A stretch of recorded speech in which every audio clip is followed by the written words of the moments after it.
అన్ని సంఘాలకు సంబంధించిన ప్రతినిధులను బలహీన వర్గాల యొక్క లెక్క తేలాలి అని 100 సంవత్సరాల నుంచి ఉన్న ఆకాంక్ష నెరవేరిన సందర్భంలో అభినందించడానికి వచ్చేసిన మీకు అందరికీ మనస్ఫూర్తిగా ధన్యవాదాలు. వాస్తవంగా ఈ అభినందనలు నాకు కాదు, మీరిచ్చే అభినందనలు అన్నిటిని కూడా మూట కట్టుకొని వెళ్ళి రాహుల్ గాంధీ గారికి ఇచ్చే బాధ్యత నాది. ఎందుకంటే ఈ ఆలోచన ఎవరు చేయనప్పుడు మీరు అడగకంటే ముందే రాహుల్ గాంధీ గారు తన బాధ్యతగా తీసుకున్నారు. ఇది చాలామందికి 1931 బ్రిటిషర్స్ ఉన్నప్పుడు జరిగిన కులగణన గురించి తెలుసు, కానీ 2011లో యూపీఏ ప్రభుత్వంలో కులగణనను ఆనాడు రాహుల్ గాంధీ గారు చేపించారు. కానీ ఆ డాక్యుమెంట్ పబ్లిష్ కాలే. 2014లో ప్రభుత్వం మారిన తర్వాత పూర్తిగా దాన్ని తర్వాత వచ్చిన ప్రభుత్వం ఆ డాక్యుమెంట్ను పూర్తిగా దాచిపెట్టారు. సో రాహుల్ గాంధీ గారు 2011లోనే దేశ జనాభాలో ఉన్న బలహీన వర్గాల లెక్కలు తేల్చాలని ప్రయత్నం చేసిండ్రు. ప్రభుత్వం ఆనాడు సేకరించింది. అది పబ్లిష్ కాకపోవడం, అది చర్చ పెద్ద ఎత్తున జరగకపోవడం, ఇంతకుముందు మిత్రులు అన్నట్టు ప్రచారం చేసుకోకపోవడం, పనిచేస్తున్నారు కానీ ప్రచారం చేసుకుంటలేరు అన్నట్టుగా ఆ రోజు చర్చ జరగలే.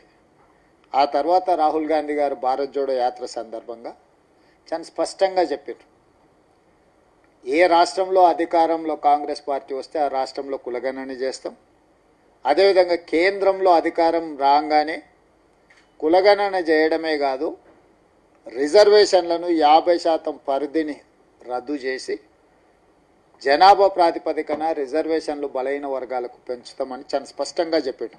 ఈ రెండు ప్రత్యేకమైన అంశాలని చెప్పి నేను మిత్రులకు చెప్పదలుచుకున్నాను. మొదటి అంశము, ఈ దేశ జనాభా లెక్కలు ప్రతి సంవత్సరానికి ఒకసారి జరుగుతాయి. అది 2001 కావచ్చు, 2011 కావచ్చు, 2021 కావచ్చు, ఇట్లా ప్రతి 10 సంవత్సరాలు 1951 నుంచి మొదలు పెడితే 1951, 61, 71, 81, 91, 2001, 2011, 2021లో జరగాల్సిన జనాభా లెక్కలు కేంద్ర ప్రభుత్వం చేయలేదు. ప్రతి 10 సంవత్సరాలకు ఒకసారి జనాభా లెక్కలు చేస్తారు. ఈ జనాభా లెక్కలలో ఎస్సీ ఎస్టీ జనాభా స్పష్టంగా క్లియర్గా కేటగారికల్గా వాళ్ళని నమోదు చేస్తారు. మిగతా సామాజిక వర్గాల యొక్క జాతుల యొక్క లెక్క చేయరు, అందరిని కలిపి ఒకే దగ్గర నమోదు చేస్తారు. దాంతో ఎవరికి వాళ్ళు మేము ఇంతున్నాము అంతున్నామని మనమేదో లెక్కలు వేసుకొని మనం కూడికలు మనం తీసివేతలతో మనం ఎవరికి వాళ్ళు మనం ఏదో ఒక లెక్క అనుకుంటున్నాం. దానికి చట్టబద్ధత లేదు. చట్టబద్ధత లేని లెక్కలతోటి మనం రిజర్వేషన్లు పెంచుకోలేము. సుప్రీంకోర్టు అదే చెప్తుంది. మీరు ఒకవేళ రిజర్వేషన్లను 50% పరిధి దాటి చేయాలనుకున్నప్పుడు మీ దగ్గర ఆ జాతుల యొక్క లెక్క ఉండాలి, ఆ లెక్కకు చట్టబద్ధత ఉండాలి. చట్టబద్ధతతో లెక్క కట్టిన తర్వాత రిజర్వేషన్ల పరిధిని పెంచుకోవడానికి అవకాశం ఉందని చెప్పింది. రిజర్వేషన్లు 50% అసలు దాన్ని మించొద్దు అనేది కాదు ప్రాతిపదిక. మీ దగ్గర లెక్కనే లేదు, లెక్క లేనప్పుడు ఎట్లా పెంచుతారా అనేది చర్చ. అందుకే రిజర్వేషన్లను పెంచాలంటే ముందు జాతుల లెక్క తేలాలి. ఇది గుడ్డు ముందా కోడి ముందా లాంటిది.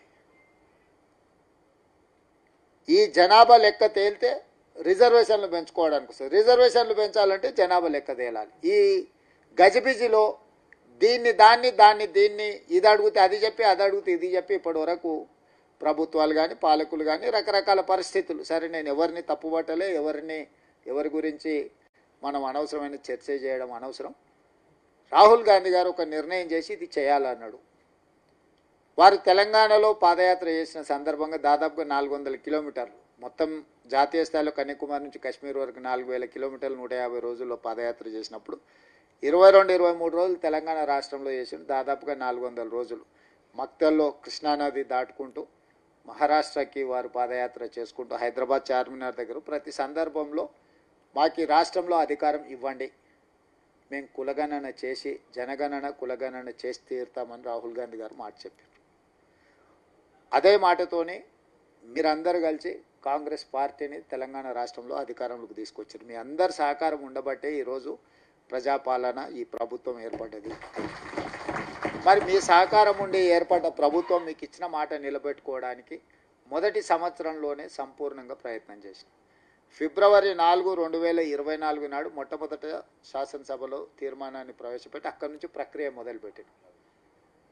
ఫిబ్రవరి 4, 2025 నాడు మొత్తం సేకరించేసి సభలో తిరిగి మళ్ళీ మొత్తం లెక్కలతో సహా ఫిబ్రవరి 4, 2025 నాడు ప్రవేశపెట్టడమే కాకుండా ఇది ఒక సోషల్ జస్టిస్ డేగా మనము ప్రభుత్వం అధికారికంగా ఒక నిర్ణయం తీసుకున్నది. ఎందుకంటే ఎన్నో దశాబ్దాల నుంచి వాయిదా పడుతూ వస్తున్న, మీరు ఆందోళన చెందుతున్న అంశానికి ఫిబ్రవరి 4 అనేది ఒక ప్రత్యేకమైన సందర్భం. ఇది ఎప్పటికీ మనం గుర్తుపెట్టుకోవాల్సిన సందర్భం అని చెప్పి రాష్ట్ర ప్రభుత్వం అధికారికంగా ఫిబ్రవరి 4న ఒక సోషల్ జస్టిస్ డే కింద రాష్ట్ర ప్రభుత్వం ప్రకటించింది.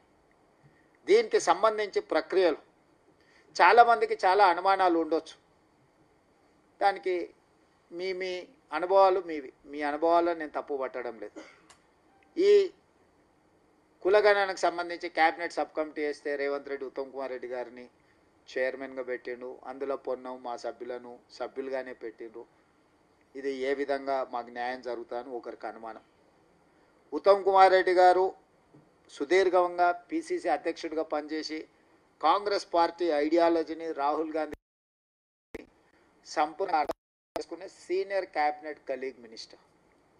అందరితోని సత్సంబంధాలు ఉన్నాయి. అధికారులను కూడా కూర్చోబెట్టి పని చేయించగలిగిన నైపుణ్యం ఉంది. ఇప్పుడు మనం ఎవరినైనా చైర్మన్ చేసి వాళ్ళకి సీరియస్గా ఈ ఆఫీసర్స్ చిరంజీవి గారికి తెలుసు, వాళ్ళు ఎట్లా కావాలంటే అట్లా లాను బెండ్ చేయగలరు, లాను బ్రేక్ కూడా చేయగలరు. కాకపోతే వాళ్ళు బెండ్ చేస్తురా బ్రేక్ చేస్తురా అని తెలుసుకోగలిగిన వాళ్ళు పైన ఉంటే దాన్ని కొంచెం ఒక లైన్లో నడపడానికి అవకాశం ఉంటుంది. అందుకే ఇందులో ఉత్తమ్ కుమార్ రెడ్డి గారిని చైర్మన్గా పెట్టి, అన్న ఇది నా అభిప్రాయం కాదు, ఇది రాహుల్ గాంధీ గారి అభిప్రాయం. సుదీర్ఘకాలం పిసిసి అధ్యక్షుడిగా పనిచేసిన మీరు కానీ నేను కానీ ఈరోజు ముఖ్యమంత్రిగా పనిచేస్తున్న నేను కానీ రాహుల్ గాంధీ గారి యొక్క ఆలోచనను నిర్ణయాన్ని ముందుకు తీసుకెళ్లాల్సిన అవసరం ఉంది. మీరు కూర్చొని దీన్ని పక్కడ్బందీగా చేయండి అని చెప్పి మేము కొన్ని చర్యలు చేపట్టినాం. ఆ తర్వాత ఆర్ కృష్ణయ్య గారు Subscribe us and press the bell icon for more interesting updates.